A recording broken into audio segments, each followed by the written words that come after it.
Welcome to Module 37 of Database Management Systems course in the IIT Madras online BSc program. We have been discussing about fundamentals of algorithms and data structure, which you have already done in your algorithms course, but we are just doing a quick recap of the key ideas and key data structure which will be frequently needed for our design and optimization of the physical storage. So, we talked about the analysis of an algorithm, particularly the execution time and space. We have recapped on the asymptotic growth and looked at some of the provided a chart of complexity for the common data structures and common sorting algorithms. In this module, we will again talk specifically about data structures, simple data structures. We will review the linear data structures and also the linear and binary search. So, that is what is on the agenda. So, a data structure as you know specifies a way of organizing and storing in memory data that enables efficient access and modification of the data, right. You are studying database. So, you will often be encountering this question that what is the difference between a database and a data structure. Be prepared to address that. A data structure which broadly we talk of is necessarily in memory, that is it exists as long as the program is in execution, and a data structure has a persistency. There are other factors also, but this is a key difference. The data structure typically can be classified in two ways. One is linear data structure, the other is non-linear data structures. We will take one by one. Now, in designer's perspective, what is a data structure? It is a container. It must contain data because it is a data structure. So, the primary of it is a container, and it has a set of typical operations, the operations that you would like to do efficiently with an efficient container storage. So, this combination of what is the kind of container and what are the type of operations you want to do tells you specifically about the data structure. Now, there are plethora of data structures, but we are focusing on the fundamental ones, particularly relating to data management, because we are doing it as a precursor to the physical storage design. So, in relation to data management, I am immediately not talking about what the container could be, it could vary, and as we will go finally to the database physical layer, we will see that it will have containers which are no more in memory. To give you persistency, they are outside of the memory system, they are in the permanent storage and so on. But the key operations of interest are these 5. Certainly, you need to start creating it somewhere. Let us say create. You would like to add a data, insert, delete, remove a data, find a data, right. So, we can talk about update, but we will not specifically say that, because an update is kind of a search, delete, insert. Like by this you can actually have an update, though you may have direct update procedures also. And finally, you close the data structure, wrap up whenever it is not required. So, when we talk about efficiency, efficient access, what we mean is it is efficient, the data structure is efficient in terms of time and space for these operations. Efficiency is not absolute. Some data structure is efficient for some operation, some is efficient for some other operation, some is efficient in space, some may be more efficient in time, and so on and so forth. These factors will have to be all kept in mind as we go over this discussion. So, first we talk about linear data structures. A linear data structure has data elements arranged in a linear sequential order, right?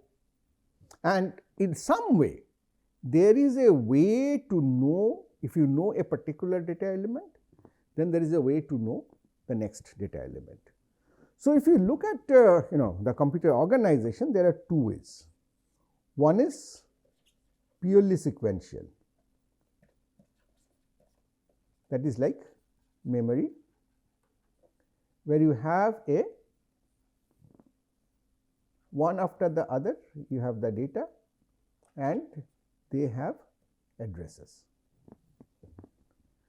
Where is the next data element? Where this data element ends. They are necessarily consecutive. So, we can also go to any arbitrary data element by looking at by referring the index, because I know if I know where this starts, by knowing it is the fourth element, I will know what this offset is and I can directly go there. So, this is indexed, this is random access. What I am trying to say is, before coming to data structure, I am just trying to see what does the computer organization give us, because all our data structure will have to be based on that. The other one that we have is referential, right, which is I have a location, memory location, which has an address of the memory location. So, if I know the address here, I can go to this element. So, this is by, you can say call it a reference, you can call it a pointer, but it is referential, that is I can use the memory addresses to go from one data to the other. So, here I have to know with every data element as to what is the address where the next data element will be available. That is the basic concept of the referential mechanism. These are the two fundamental mechanisms available by computer organization. So, all your data structures are based on these two concepts, right. So, based on that we have arrays, which is indexed sequential, we have linked list, which is referential, and using those we could build queue or stack, which could either use indexed sequential or it could use the referential structure, right. Arrays, you all know, it's consecutive locations. So, stored in contiguous location, it can be randomly accessed and so on. In linked list, the data elements are not stored in contiguous location, rather each element has a link, has a reference, has a pointer to the location in that.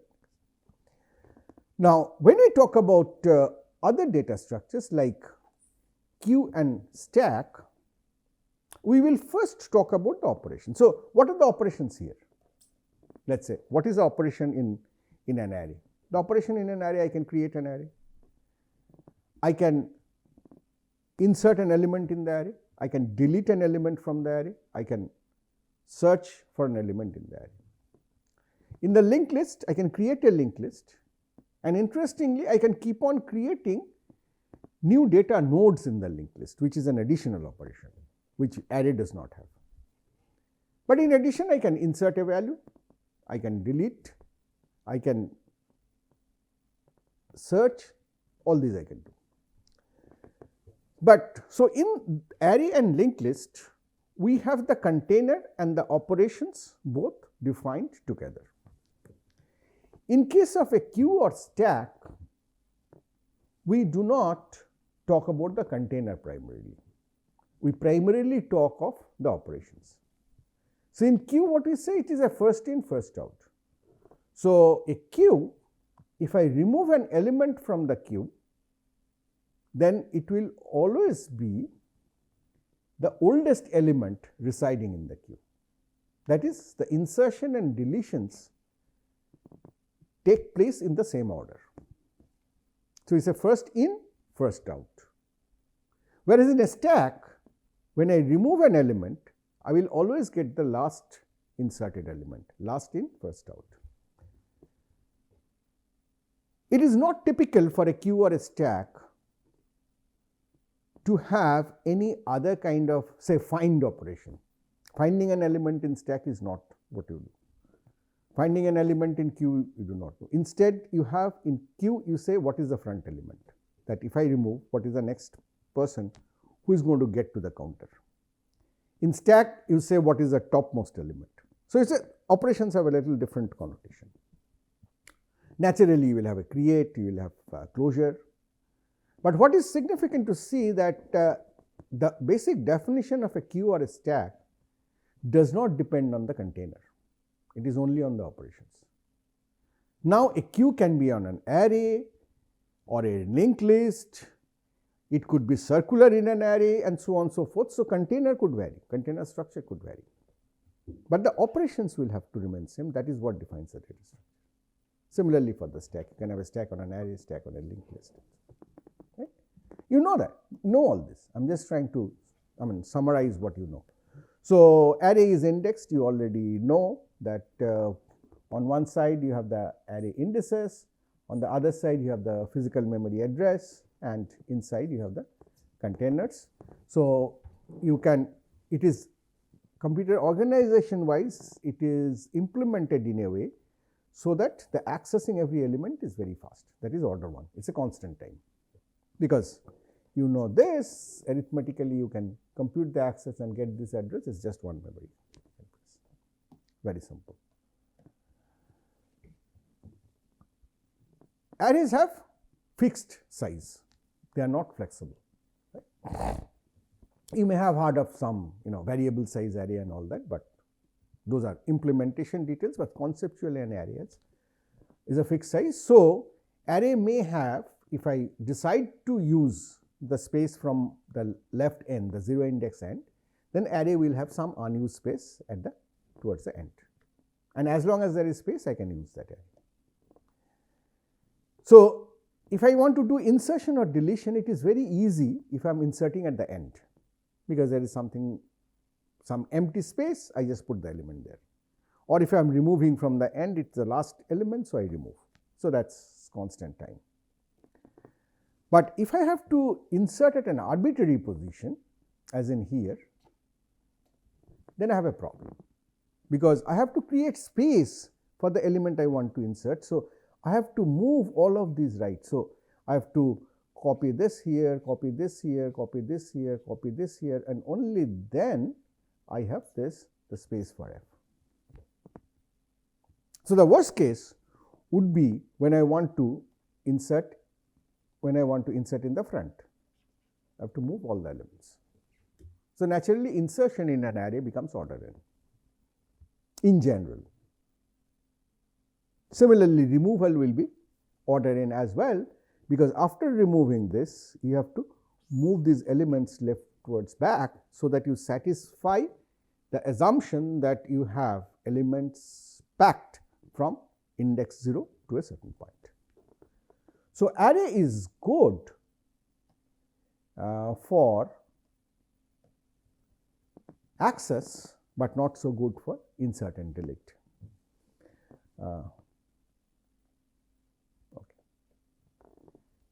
Now, let us move on to linked list. They are not in contiguous location. So, every data has two parts. One is the data and another is the link, where the next data happens. And to know where the first data is, you have a special storage called header. Right? So, in this, naturally, you will have only those many data nodes as there is data, unlike array where you will have extra. So, when do you say there is nothing more to find? Just you put a 0. That is again a system specification, comes from computer organization. Right? So, this is your linked list, you know. So, it is flexible in size, but the random access that you could have in an array is no more possible, because you do not know the address of the third element. The address of the third element is known by the second element's link. The address of the second element is known in the first element's link. The address of the first element is known in the header. So, you will have to necessarily start from the header and go there. So, immediately you can see that access turns out to be order n, because you could be looking for accessing the last element. So, you have to start in the header, pass through the entire list, order n, expansive. In array it was order 1. So, if you look at insertion of an element in the beginning, it is very easy. You have a node, you just, all that you need to do is to adjust these pointers. So, A was pointing, what is that? A was pointing to B and header was pointing to A. Instead, you want it at the front. So, this one you want at the front. So, what you have to make? You have to make header point to this and F points to A. So, you can make F points to A and then just change the header pointer. Very simple, constant time. Similar thing you can think of in terms of the removal, if you are removing the head node. Right? Constant time again. Now, what if you want to insert at an arbitrary position? So, the first assumption would be that we have already seen that the access is order n. Right. So, we cannot mix up with that. What we will say is, if I know what to insert, I will assume that I know what to insert, then it is very easy to insert. If I know to insert at the end, then all that I need to know is this node. If I know this node, then insertion is just putting this link. But if I do not, I will need linear time to come to this node, the last node. Right? So, assuming that I know the last node, it is a constant time operation.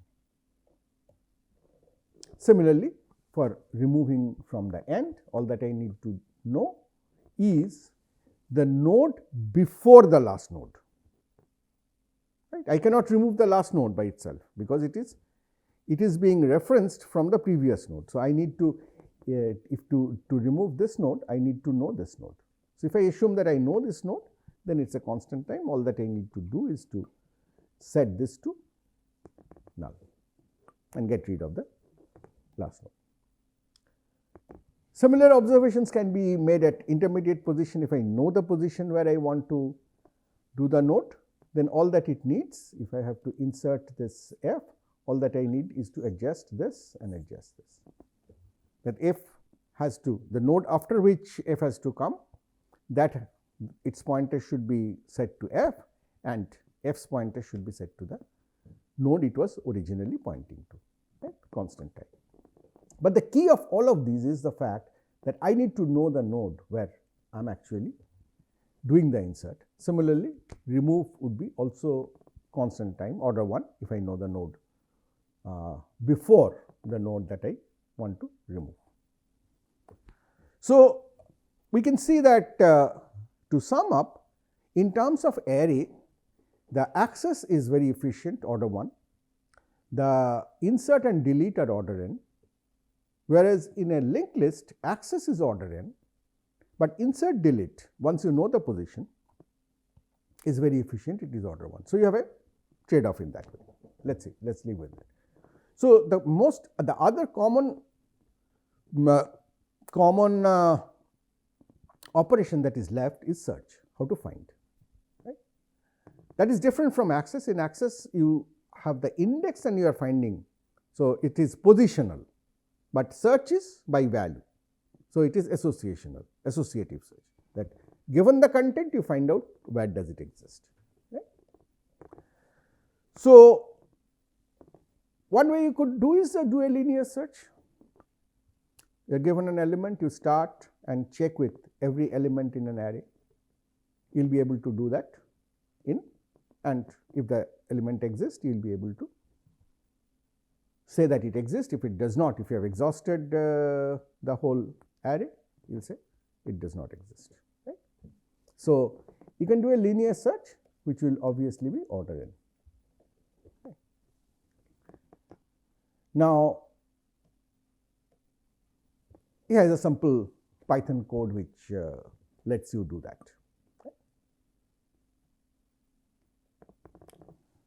The other option that you know, I'm sure you know, is there is a better way to search this. What do? Assuming that the elements that you want to store and search can be ordered. I mean, one can be considered to be less than the other. There is some way to compare them. What you do is you sort the elements in certain order, increasing or decreasing, whatever, in the array. So, there is a setup time that is required for this. So, create of this is going to take more time than just an array, because it is just not storing the elements, you have to also sort them so that you can do this kind of a search. So, that setup is going to take you order n log n time. But once the elements are sorted and you are given to search for something, you have a very simple strategy. Is that you look for, instead of starting from the beginning to end, you look for the middle element and you compare with the middle element. You know they are sorted, say in this case they are sorted in increasing order. You are looking for I. So, as you compare for the middle element, you see it is D. Now, what is the assertion that you can make? Is since they are increasingly ordered and I is greater than D, I can never, if it at all happens, it can never happen on the left side. So, you remove the left side, or not physically remove it from the consideration, and therefore, your problem reduces to searching for I in this part of the array, which is half the size. And then you again look at the middle, it is even. So, you have to look at either the I node or the M node anyway.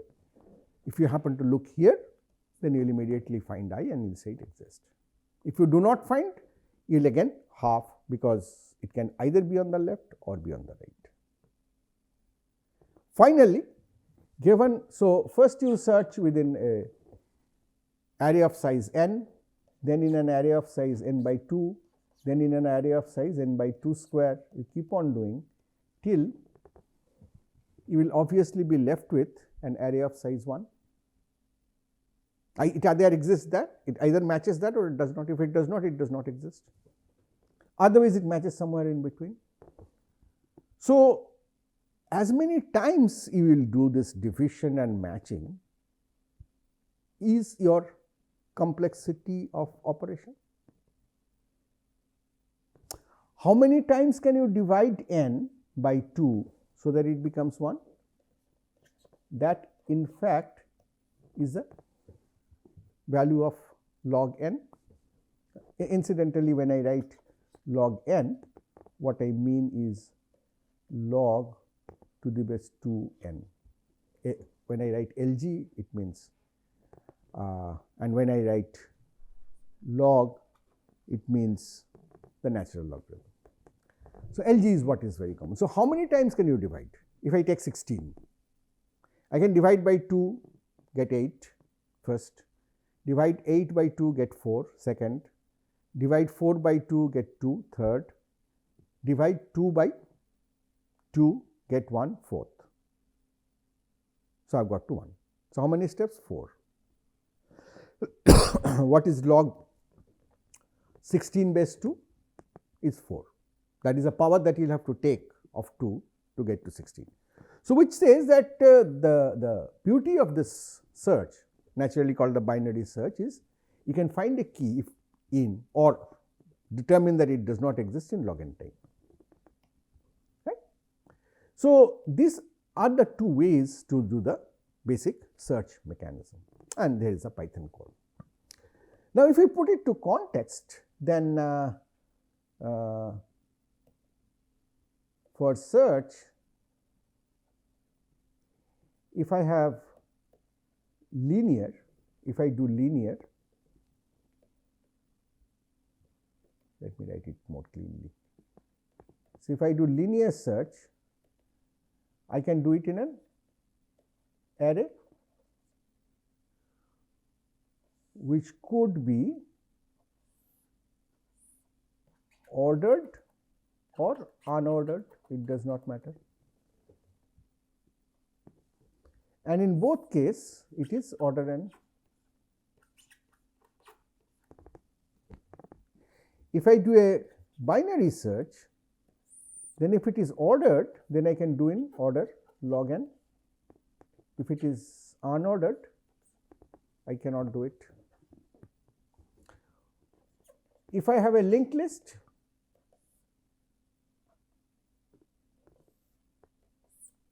it can be ordered, it can be unordered. The linear search will always be order n.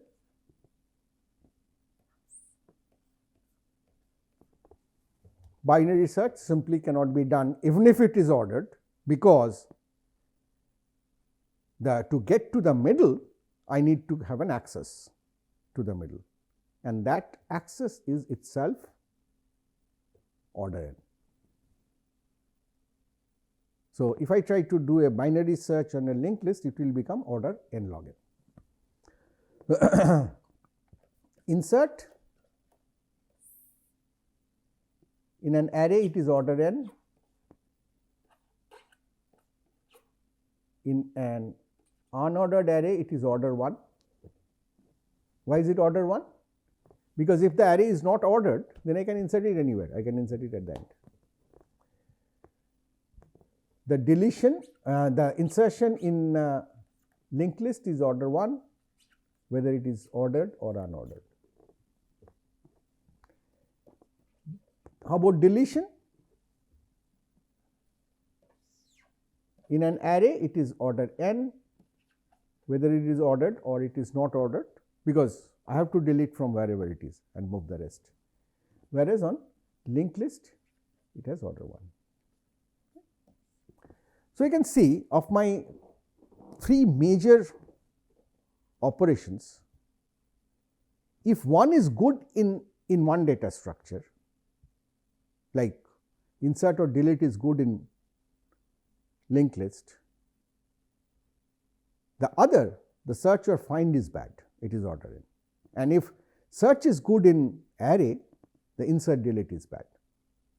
So, my conclusion is that my linear data structure has contradicting performance. It does not give me a complete performance, so that all of insert, delete, search can be done efficiently. Okay, I mean, I am not saying that it has to be order 1 all the time, but at least it has to be order log n. Order n is too expensive to work with, and you should look at the growth chart again to see what is the great difference between order n and order log n. Right? So, that is what we have recapped today, reintroducing the data structure, I should say, and reviewing array, list, stack, queue, and so on. And naturally, if you look at the complexity of the stack operations and queue operations, whether you do them with an array or with a linked list, you will see that the basic pop, push, top, or add, delete, remove, add, delete, check front item in queue, all of them we have to order 1, the constant time. Okay, so with that, I will we close this module. Thank you for your attention, and we will meet in the next module to talk about the nonlinear data structures.